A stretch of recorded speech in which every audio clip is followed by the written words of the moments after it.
ഷൈൻ ടോം ചാക്കോ, ഖാലിദ് റഹ്മാൻ, അഷ്റഫ് ഹംസ, ഹിരൺദാസ് മുരളി ഈ 4 പേരും ഇപ്പോൾ ഒരുപക്ഷെ ഏറ്റവും കൂടുതൽ വെറുക്കുന്നത് ഉപദേശങ്ങളായിരിക്കാം.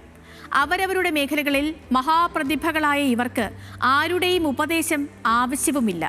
ആരും അതുകൊണ്ട് ചെല്ലുകയുമരുത്. പക്ഷേ ഇവർക്ക് മുന്നിൽ 2-3 പേരുകൾ വയ്ക്കുകയാണ്. Michael Jackson, Marilyn Monroe, Diego Maradona.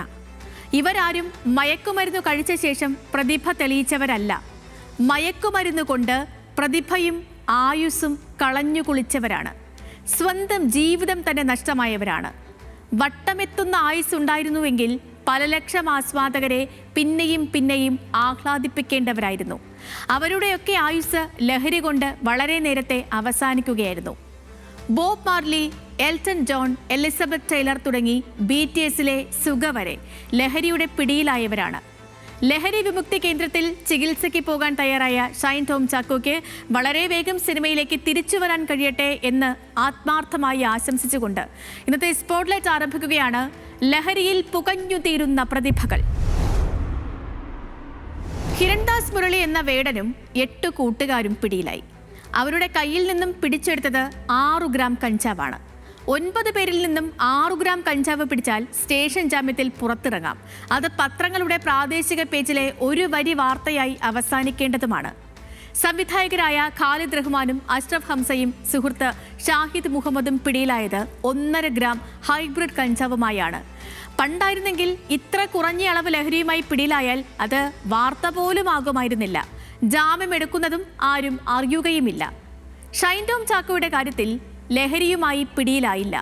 പിടി കൊടുക്കാതെ പാതിരയ്ക്ക് മുറിയിൽ നിന്നും ചാടി രക്ഷപ്പെടുകയായിരുന്നു. ഇങ്ങനെ എത്രയോ പേർ പോലീസിന്റെ വലയിൽ നിന്നും ദിവസവും രക്ഷപ്പെടുന്നു. പോലീസ് ചെല്ലുമ്പോഴേക്കും ഓടി രക്ഷപ്പെടുന്ന പ്രതികളാണ് ഈ പിടിയിലാകുന്നവരെക്കാൾ കൂടുതൽ. അവരാരും ചെറുവാർത്ത പോലും ആകാറുമില്ല.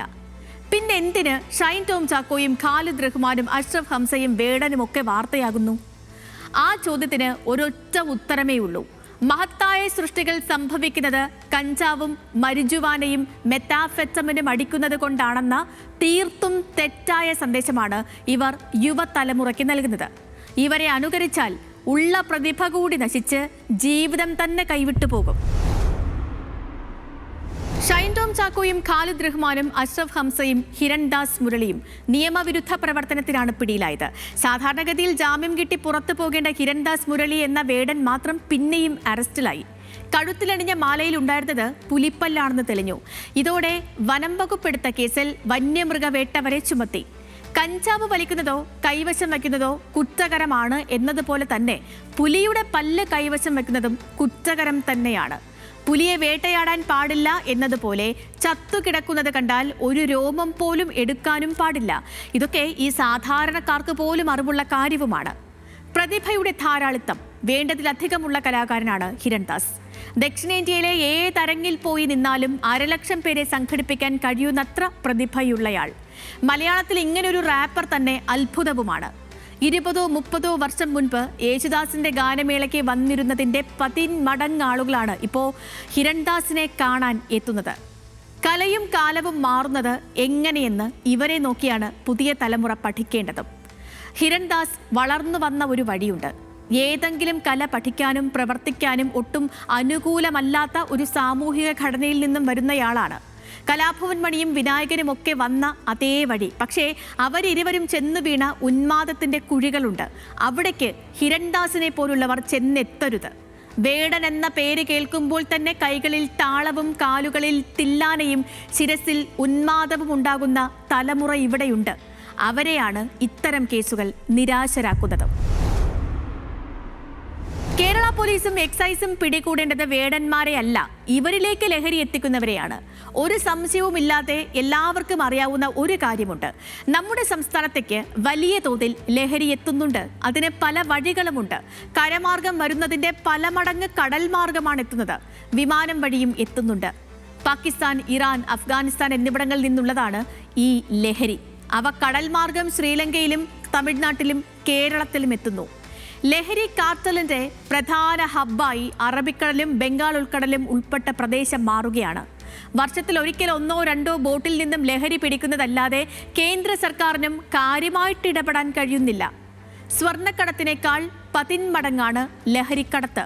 ലഹരി കണ്ടെടുത്താൽ കത്തിച്ചു കളയാം എന്നല്ലാതെ പിടിക്കുന്നവർക്ക് നേട്ടമില്ല. സ്വർണമാണെങ്കിൽ ഗുണം പല വഴിക്ക് ലഭിക്കും. അതുകൊണ്ട് കൂടിയാണ് ഈ വിമാനത്താവളത്തിലും തുറമുഖങ്ങളിലും ലഹരി കാര്യമായി പിടികൂടുന്ന വാർത്തകൾ കുറയുന്നതും. ഇത്തരം കേസുകളിൽ ഏറ്റവും കൂടുതൽ നടക്കുന്നത് ഒതുക്കിത്തീർക്കലുകളും ഒത്തുതീർപ്പുകളുമാണ്. മുംബൈയും ബംഗളൂരുവും കഴിഞ്ഞാൽ ഏറ്റവും കൂടുതൽ ലഹരി കേസുകളുള്ളത് കേരളത്തിലെ ജില്ലകളിലാണ്. എറണാകുളം, മലപ്പുറം, തിരുവനന്തപുരം, കൊല്ലം, കണ്ണൂർ, കോട്ടയം, കാസർഗോഡ് ഈ 7 ജില്ലകൾ രാജ്യത്തു തന്നെ ഏറ്റവും കൂടുതൽ കേസുകളുള്ള 10 ജില്ലകളിൽ ഉൾപ്പെട്ടതാണ്. അതായത് നമ്മുടെ രാജ്യത്തെ 10-ൽ 7 കേരളത്തിലാണെന്നർത്ഥം. 2021 ലഹരി കേസുകൾ കേരളത്തിൽ 5695 മാത്രമായിരുന്നു. അത് 2022 26,619 2023 30,000 ഉയർന്നു. 2024 കേസുകളുടെ എണ്ണം 27,701. 2ാം സ്ഥാനത്തുള്ള മഹാരാഷ്ട്രയിലും 3ാം സ്ഥാനത്തുള്ള പഞ്ചാബിലും ശരാശരി 7,500 കേസുകൾ വീതം മാത്രമാണുള്ളത്. കേരളത്തിൽ കേസുകൾ കൂടുന്നത് പോലീസും എക്സൈസും കൂടുതൽ സജീവമായതുകൊണ്ടാണ് എന്ന വാദവും നിലനിൽക്കുന്നതല്ല. ഇവിടെ ലഹരി ഉപയോഗം വ്യാപകമാണ് എന്ന സത്യമാണ് ഈ കേസുകളുടെ എണ്ണത്തിലെ അന്തരം കാണിച്ചു തരുന്നതും. പോലീസും എക്സൈസും ആദ്യം 10 കിലോ വീതമെങ്കിലും കഞ്ചാവുമായി വരുന്ന 10 പേരെ പിടിച്ചു കാണിക്കുക. അതോടെ ഷൈൻ ടോം ചാക്കോയിലേക്കും ഹിരൺദാസിലേക്കുമൊക്കെ ലഹരി എത്തുന്ന വഴി അടയും. ലഹരി മുക്തരായി ഹിരൺദാസും ഖാലിദ് റഹ്മാനും അഷ്റഫ് ഹംസയും ഷൈൻ ടോം ചാക്കോയും ഈ തലമുറയെ ആഹ്ലാദിപ്പിക്കുന്ന ദിവസങ്ങളാണ് ഉണ്ടാകേണ്ടത്. ലഹരി വിമുക്തി ചികിത്സയൊക്കെ കേസിൽ നിന്നും രക്ഷപ്പെടാനുള്ള വഴിയായി മാത്രം മാറരുത് എന്ന് പറഞ്ഞുകൊണ്ട് ഇന്നത്തെ സ്പോട്ട്ലൈറ്റ് പൂർണ്ണമാകുന്നു. നാളെ മറ്റൊരു വിഷയവുമായി വീണ്ടും ഇതേ സമയം.